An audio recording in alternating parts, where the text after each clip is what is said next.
Olá pessoal, nesse nosso Conselheiro Acácio, nós vamos falar sobre filosofia da história e guerra cultural. As diferenças básicas mesmo, que existem entre essas duas linhas. Por que é necessário fazer esses esclarecimentos? O IMUB é uma organização privada sem fins lucrativos, fundada há 21 anos, e a minha trajetória especificamente tem 31 anos de atividade. Portanto, institucionalmente, este canal é um canal institucional do Instituto Mucarás Brasilã. Portanto, institucionalmente, a nossa organização existe com o CNPJ desde há mais de 21 anos. Não é? Pois muito bem. Surgiu recentemente no Brasil uma série de movimentos ditos de direita e, por várias razões, as nossas atividades têm sido confundidas com as atividades que esses movimentos de direita executam. E eu quero aqui deixar um esclarecimento e dizer que não existe o menor paralelo entre o que nós fazemos e o que essa militância civil faz. Pois bem, o IMUB lida com história luso-afro-brasileira. Nós fazemos sistematização, divulgação, pesquisa e inventário de cultura oral e simbólica tradicional luso-afro-brasileira. Existe inclusivamente um vídeo institucional de apresentação neste canal. Mas muito bem, por que é preciso fazer essas diferenças básicas? O Brasil entrou num processo extremamente complicado, mas é complicado mesmo. Veja bem, de início é preciso entender o seguinte: as mídias sociais são uma ferramenta de comunicação de uso particular de uma pessoa física ou de uma pessoa jurídica. No nosso caso, é uma pessoa jurídica. Portanto, cada página tem uma característica específica segundo o perfil do seu dono, se for uma pessoa física, se for uma pessoa jurídica. Apesar dessa obviedade, criou-se no Brasil uma mentalidade, não sei baseado em quê, de que todo usuário de mídia social, portanto todo mundo que tem um canal, que tem uma página no Facebook, que tem uma página no Medium, seja lá o que for, criou-se uma mentalidade de que todo usuário de mídia social o é para fazer guerra cultural. Bem, isso é uma deformidade mental, é uma deformidade informacional. Isso é, sobretudo, uma mentira. E essa deformidade mental deve-se à chamada auto-intitulada direita brasileira, a que nasceu há pouco tempo. O estrago deste tipo de mentalidade foi monumental, né? E o resultado disso é visto diariamente dentro das mídias sociais.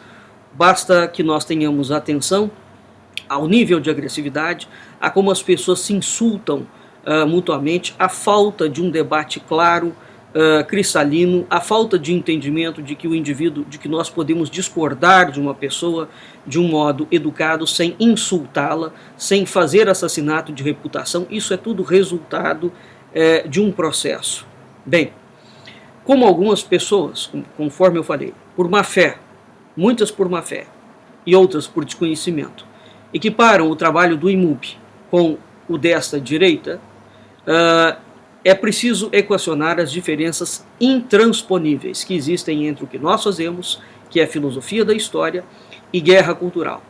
Então eu vou mostrar aqui a diferença mais básica. De saída, é preciso entender o seguinte: a filosofia é uma área de conhecimento onde o entendimento da questão é muito mais importante do que saber a resposta. Eu sou filósofo e faço filosofia da história. Portanto, é preciso ler os autores, sejam eles quais forem. Quando nós vamos fazer pesquisa, é preciso ler os autores sem viés ideológico. E para isso nós precisamos de procurar entender a questão que aquele autor está propondo. Quer dizer, por trás de todo pensamento tem uma teoria. Por trás de toda teoria tem uma ideia. Por trás de toda ideia tem um autor. Percebe? Então é preciso ler os autores sem viés ideológico, procurando entender a questão que eles propõem. É natural que nós tenhamos uma empatia maior ou menor por certos temas, por certas ideias e por certos autores. No entanto, esta tendência psicológica, emocional, não pode ser o mote do estudo. Essa tendência tem que ser controlada, essa tendência tem que ser domada. Caso contrário, ela descamba para ideologias, né? Esse tipo de comportamento é uma das bases da guerra cultural. Ora, isso é a antítese de qualquer proposta de estudo sério. Então, os estudos e as pesquisas sérios demandam o oposto deste tipo de comportamento.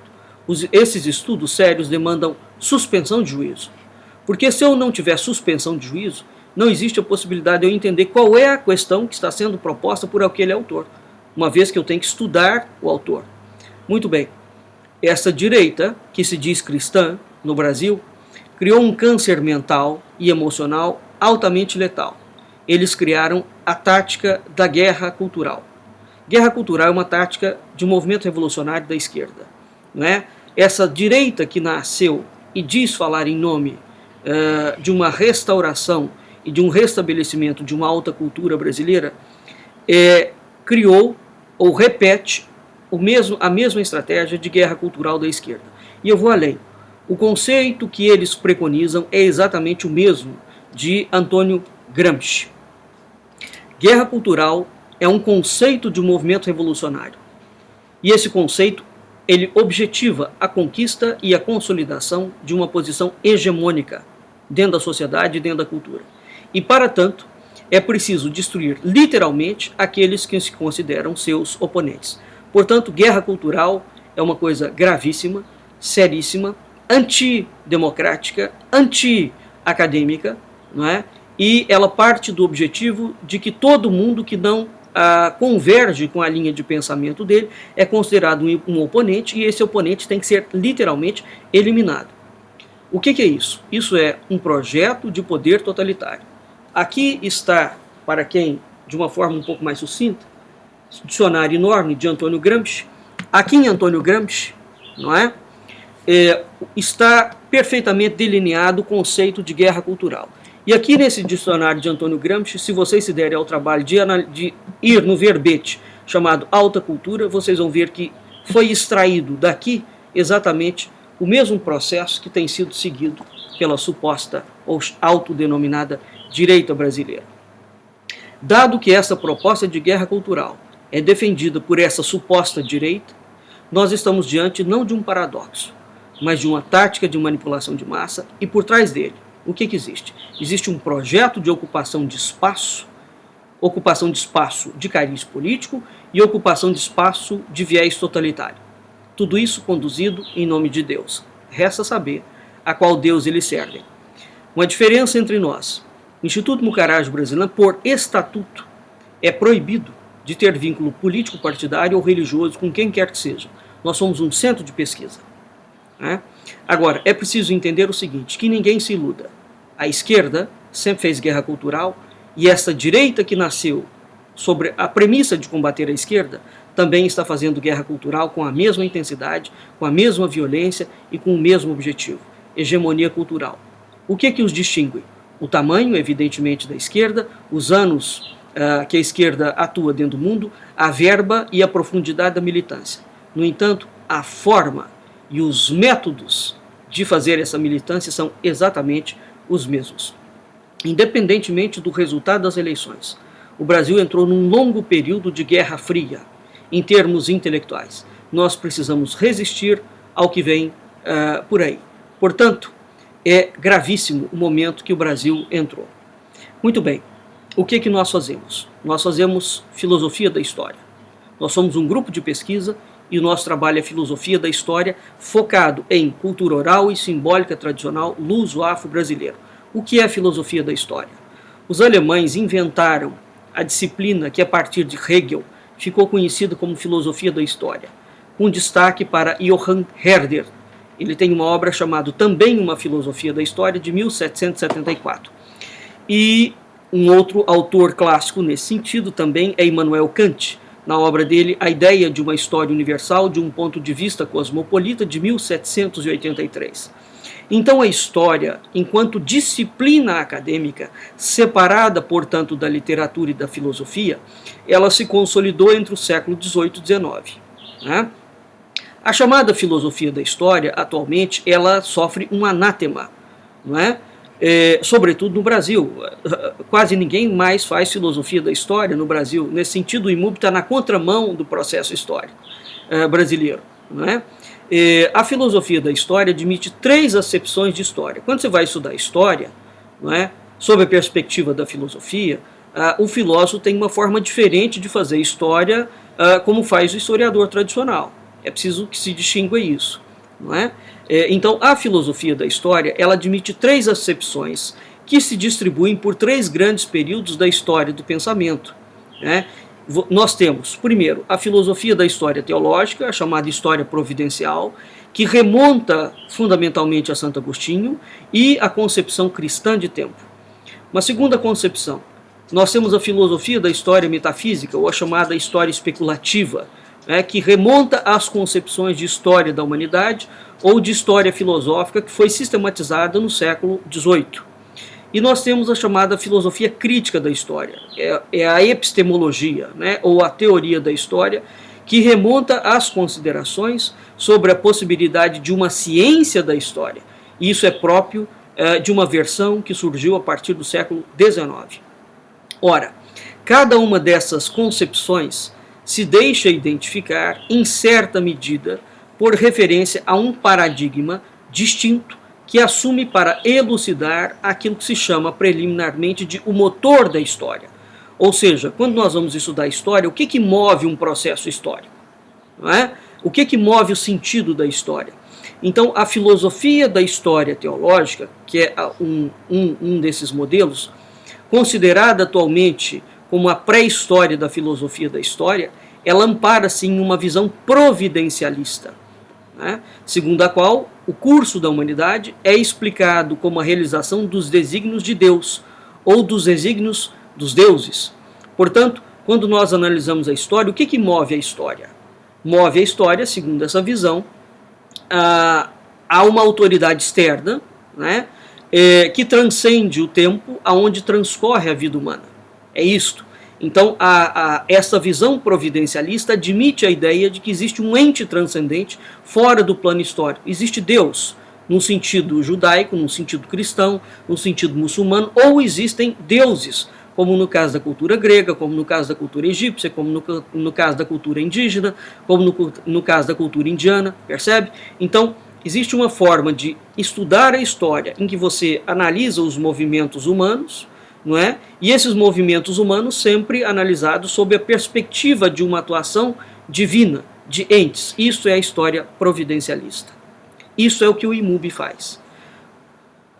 A segunda história, a filosofia da história metafísica, ela consiste basicamente em uma reflexão propriamente filosófica, aonde o que caracteriza ela? Ela é guiada pela vontade, pela razão humana e pela liberdade.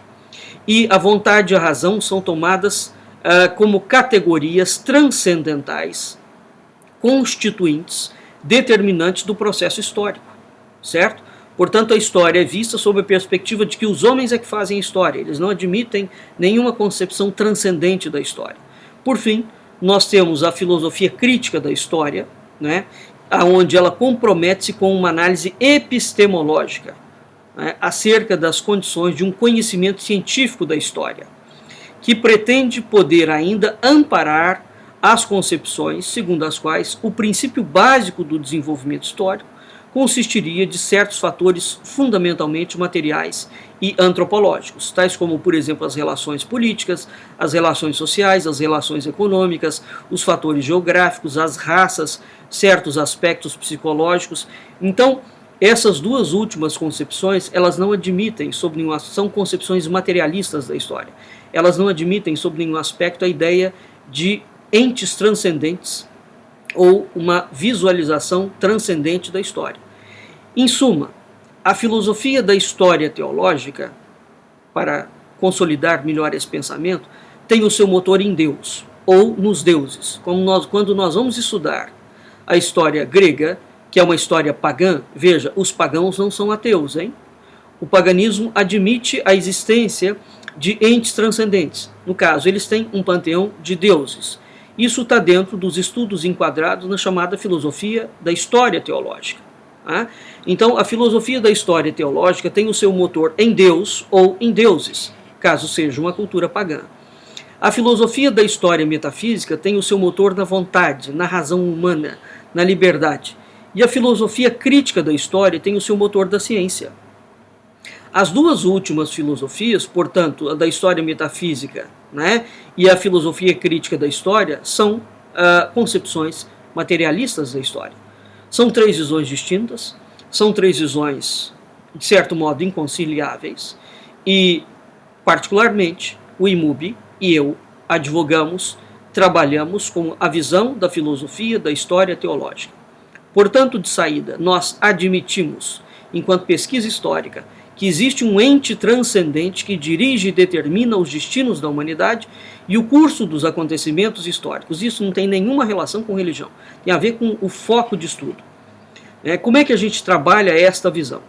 Nós somos especialistas em filosofia da história luso-afro-brasileira, focado na cultura oral e simbólica tradicional. Então, como é que nós trabalhamos essa visão? Nós fazemos uma reflexão espiritual da história, que estabelece uma relação íntima e estreita entre aquilo que se chama mitologema e cultura, com base nos moldes da teoria dos historiadores monásticos do Mosteiro de Alcobaça, em Portugal, de Vicente Ferreira da Silva, do filósofo Vicente Ferreira da Silva, e do filósofo Fidelino de Figueiredo, que admite dois planos da história, o da aparência superficial e o da realidade profunda. É essa visão providencialista da história que nós ensinamos há 30 anos. O IMUB não é uma organização religiosa, nós somos um centro de pesquisa.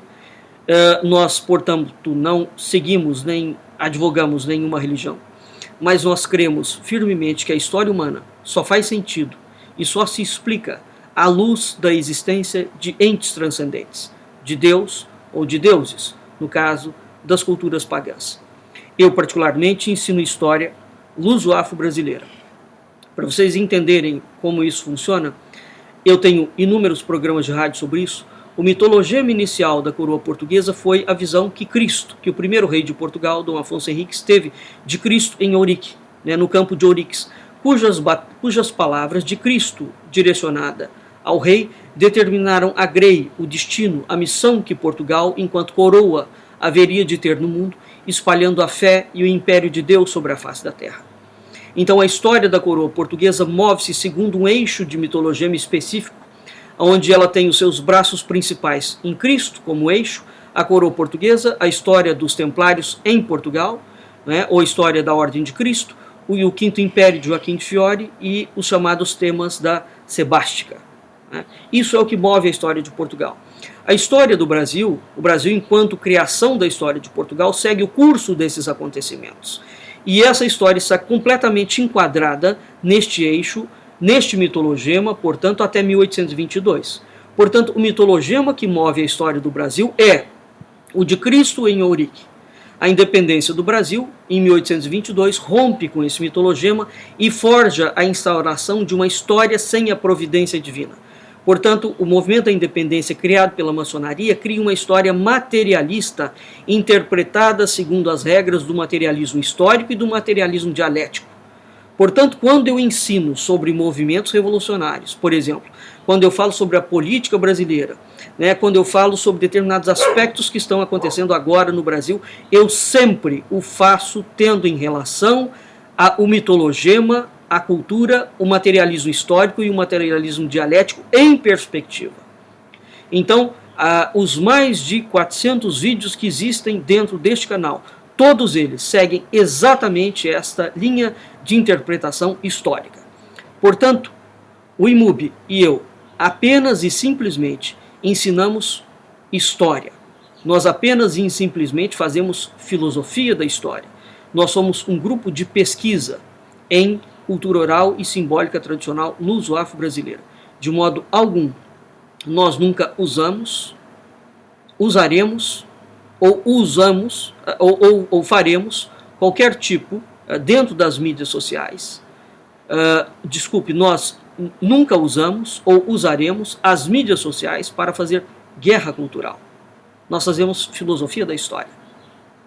Pois muito bem, entendido isto, o que é guerra cultural? Guerra cultural é um conceito revolucionário de Antônio Gramsci. É uma guerra mesmo, no sentido cujo fim é estratégico e é a imposição de força. Há vários tipos de força. Você tem a força física e você tem a força psicológica. Então, eles objetivam a imposição de uma força, eles objetivam a destruição do inimigo eleito, eles têm que eleger um inimigo para destruir. E eles destroem o inimigo para ocupar o território do inimigo. Uma vez que eles ocupem o território do inimigo, eles vão implantar um pensamento e um comportamento e um sentimento hegemônico. Então, a guerra cultural impõe, de saída, uma guerra de posição. Primeiro ponto. Segundo ponto, ela é uma direção e uma visão de mundo pré-determinada. Ela não aceita nada fora daquela visão.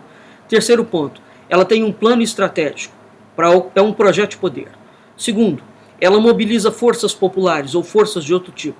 Quinto, ela visa criar um conceito entre uma elite eleita baseado na visão de mundo pré-estabelecida. Essas são as condições necessárias para se iniciar uma guerra cultural que visa a conquista do poder e, no caso, a conquista cultural.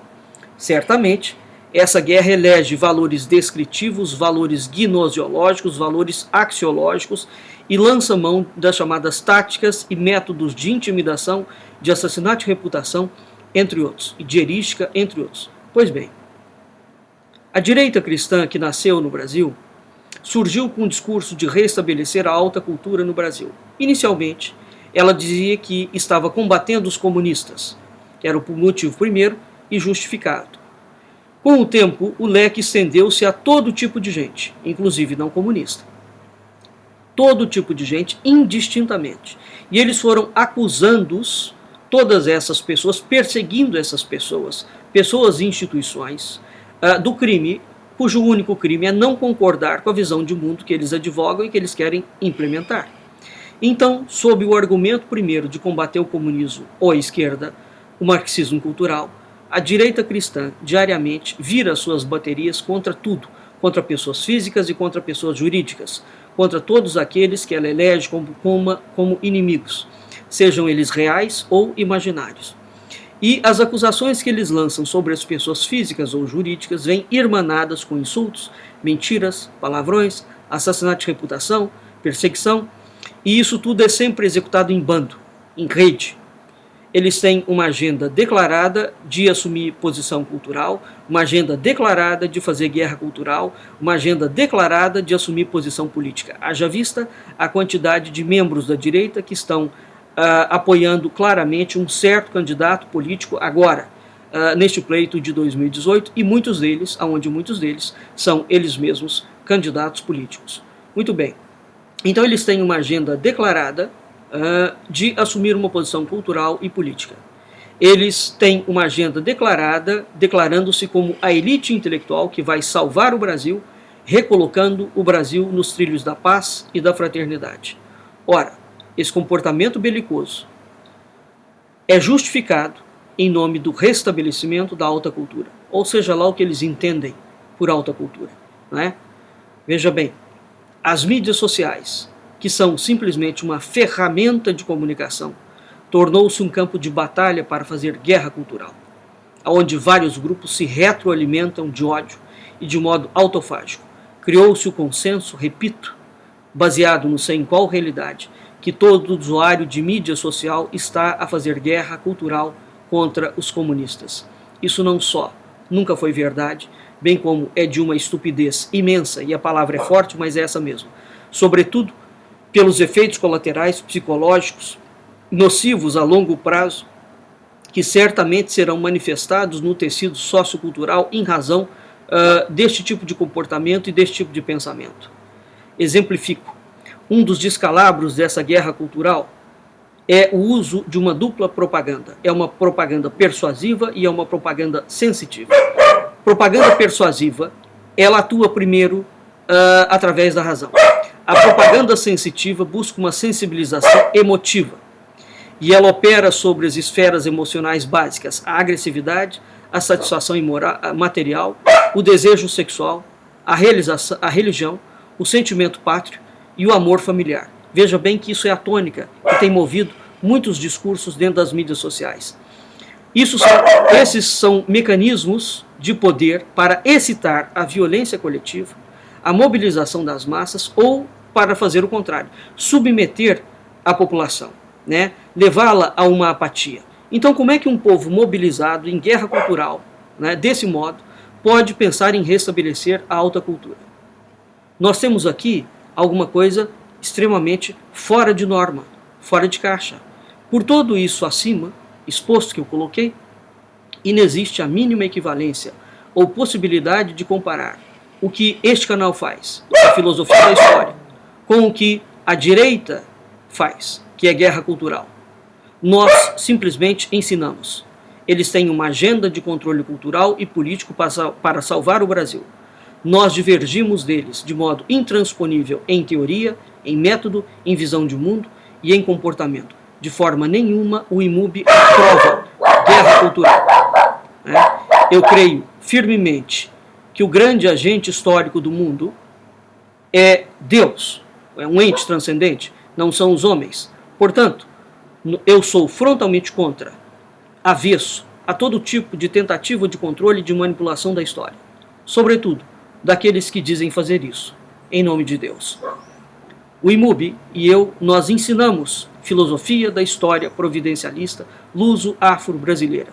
As nossas mídias sociais são ferramentas de trabalho para colocar o conhecimento a serviço da paz. Muito obrigado pela sua atenção e espero que esses esclarecimentos lhe sejam úteis. Até o próximo, Conselheiro Acácio.